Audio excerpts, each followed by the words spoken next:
Bonjour, bonjour et bienvenue sur NIPUB. Chers abonnés, je vous dis merci pour votre fidélité. Toi qui n'es pas encore abonné, tu connais la chanson, c'est l'occasion de le faire. Abonne-toi. Et n'oublie surtout pas de cliquer sur la cloche de notification pour ne rien rater, pour ne rien laisser passer sur la chaîne NIPUB. Si tu es sur la chaîne, tu sais que c'est beaucoup de diversité. Et aujourd'hui, ce que je te propose, c'est de parler de soins de cheveux, soins capillaires, et je vais te montrer une recette pour les traitements de tes cheveux. Tu as certainement des cheveux naturels et tu aimerais les garder. C'est très compliqué d'avoir des cheveux crépus et de ne pas savoir comment les entretenir et les laisser pousser pour qu'ils soient doux et soyeux. Aujourd'hui, moi, je te propose une solution à base d'oignons.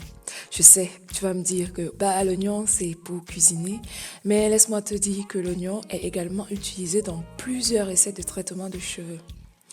Beaucoup utilisé pour des produits fortifiants et anti-chute des cheveux. Donc, ne sous-estime pas les vertus que peut avoir l'oignon. Parce que l'oignon va agir et stimuler le cuir chevelu qui va aider à fortifier et aider la pousse de tes cheveux.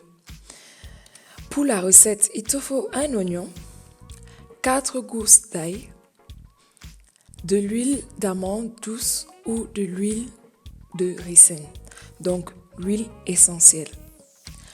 Pour la préparation, il faut écraser l'oignon et l'ail ensemble. Il faut vraiment bien écraser. Si possible, le mixer, mais il faut que ce soit en pâte. Ensuite, mélanger avec 3 cuillères à soupe d'huile. Donc, j'ai dit, vous choisissez soit l'huile d'amande douce ou l'huile de ricine. Sachant que l'huile de ricine, déjà tout seul, est favorable pour la pousse des cheveux.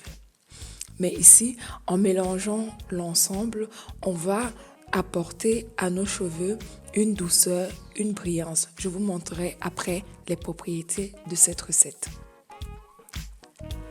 Il faut mettre dans un bol le mélange qu'on vient d'avoir. Donc, il faut vraiment mélanger pour avoir une pâte homogène. Ensuite, dans le bol, vous allez recouvrir la pâte avec l'huile. Il faudrait vraiment que la pâte soit recouverte complètement. Et laisser reposer pendant 3 jours. Le 4e jour, il faut tamiser l'huile et jeter le mélange oignon ail écrasé. C'est cette huile qui va servir pour votre traitement. Comment vous allez donc utiliser votre huile? En faisant un bain d'huile avant shampoing. Donc par exemple, si vous avez l'habitude de laver vos cheveux tous les mois ou toutes les 2 semaines, avant de faire votre shampoing, vous pouvez prendre le temps pour faire un bain d'huile. Attention, il y a beaucoup de personnes qui font le bain d'huile après shampoing. Ah non, le bain d'huile doit se faire avant shampoing. Parce qu'après, quand vous lavez, il faudrait que l'huile soit complètement évacuée, complètement enlevée de votre cuir chevelu. Attention de ne pas mettre l'huile de ricin après shampoing. C'est vrai que ça fait pousser les cheveux, mais ne pas utiliser l'huile de ricin après shampoing. Parce qu'après, si vous, je ne sais pas si vous avez l'habitude de faire des tresses, si vous faites des tresses, c'est dangereux. Donc, faites donc cette différence. L'huile de ricin, c'est à utiliser pour le bain d'huile avant shampoing. Donc, vous recouvrez votre tête avec un bonnet de douche et laissez reposer pendant 2 heures.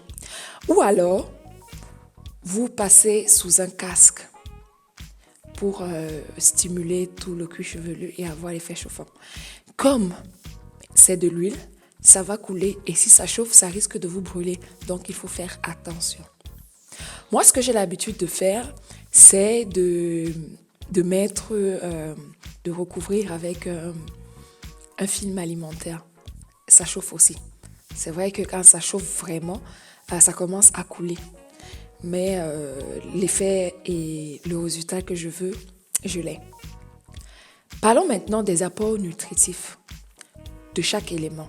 Si on commence par l'oignon, l'oignon va apporter à votre cheveu de la vitamine B6, la vitamine C et la manganèse, qui est un stimulant très important pour notre métabolisme. Ensuite, apport nutritif pour l'ail. L'ail va apporter la vitamine B, la vitamine C, le soufre, le calcium et le fer. Mais lorsqu'on mélange ces éléments ensemble, on a un apport encore plus puissant. Donc, comme effet positif, bénéfique pour nous, ça hydrate le cuir chevelu et le cheveu. Donc, le mélange oignon-ail. Ça lutte contre les fourches. Ça fortifie le cheveu sec et cassant.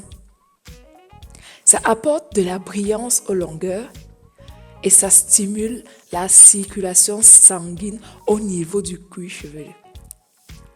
Donc là, vous venez de voir que l'oignon et l'ail, même si c'est fait pour l'alimentaire, pour apporter un peu de parfum et d'aliments dans nos cuissons, on peut voir que l'oignon est aussi très très bénéfique pour nos cheveux. Le seul bémol, comme dans tout, parce que ce serait très beau pour être vrai, c'est l'odeur. Mais ne vous inquiétez pas. Le fait déjà de laisser reposer 3 jours, ça va en fait tuer un tout petit peu l'odeur qui est très importante des deux aliments, ail et oignon. Déjà, l'oignon a son odeur qui est très forte. L'ail, c'est aussi très fort. Les deux ensemble, c'est une catastrophe, je vous le dis. Mais soyez sans crainte, c'est vrai que ça peut être un vrai tue-l'amour, mais bon. Si vous rajoutez quelques gouttes d'huile essentielle de citron, cela permettra d'atténuer un peu l'odeur de cette recette. Mais le résultat est palpable, flagrant, efficace. Moi, je l'ai utilisé pour mes cheveux et je suis satisfaite. Ça fait déjà 3 ans et demi aujourd'hui que j'ai des cheveux naturels et j'en suis fière parce que je fais de très bons bains d'huile qui permettent en fait de traiter mes cheveux, que vous pouvez voir, hein, parce que c'est ça. C'est vrai que vous ne voyez pas mon visage, mais je peux vous assurer que les cheveux que vous voyez à l'écran, ce sont les miens. Ils ne sont pas encore très, très, très, très, très beaux, mais j'en suis satisfaite et j'en suis heureuse. Voilà, j'espère que cette vidéo t'a plu et que ça va t'apporter des éléments de réponse. N'hésite surtout pas à tester la recette. N'hésite également pas à venir partager avec nous en utilisant le volet de commentaires, tes propres recettes, tes propres astuces. Je sais pas tout, mais moi j'essaie de partager ce que j'ai testé et qui a fonctionné pour moi pour faire en bénéficier au maximum un grand monde. Donc, n'hésite pas, viens partager avec nous tes astuces et tes recettes. Surtout, la chanson que tu connais dans toutes mes vidéos, c'est partage sur les réseaux sociaux, laisse des commentaires, mets le bouton j'aime si tu veux bien, un petit like, pouce vers le haut et je te dis à très bientôt. Reste en santé sur la chaîne Nipur. Ciao, ciao!